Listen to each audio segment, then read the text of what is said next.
Merci Madame la députée. La parole est à Monsieur Raphaël Gérard. Merci Madame la Présidente. J'ai dit mes inquiétudes depuis ce matin sur cet article 9 et je vous ai entendu, Monsieur le Ministre, et j'ai entendu toutes vos tentatives que je crois sincères de vouloir nous rassurer. Je voudrais simplement qu'on rappelle à ce stade de la discussion que, par essence, le statut du monument historique classé est déjà dérogatoire, en ce sens qu'il dérogue et qu'il permet de déroger au code de l'urbanisme, aux règles d'accessibilité, au code de la construction et à de nombreux codes existants en vigueur.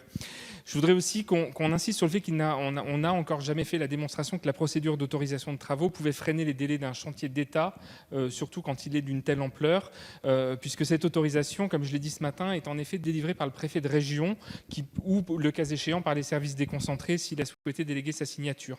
Le préfet peut également prendre l'avis consultatif de l'inspection générale des patrimoines et il peut, depuis la loi LCAP, s'appuyer sur l'avis consultatif de la commission régionale du patrimoine et de l'architecture.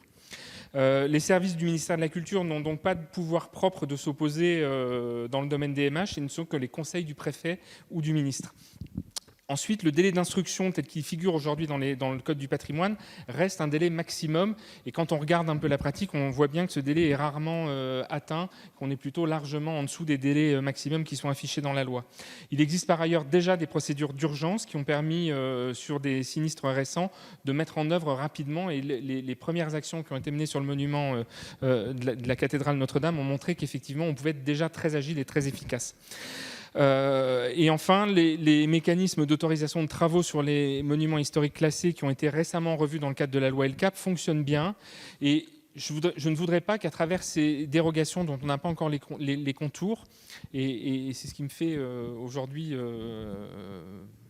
croire que vous avez la volonté de garantir ces procédures. Je ne voudrais pas que, malgré tout, on crée des précédents qui ensuite puissent nous empêcher de mener à bien d'autres projets parce que tout à coup, on aurait créé une espèce de jurisprudence qui pourrait valoir sur les autres monuments classés. Merci Monsieur le député. La parole est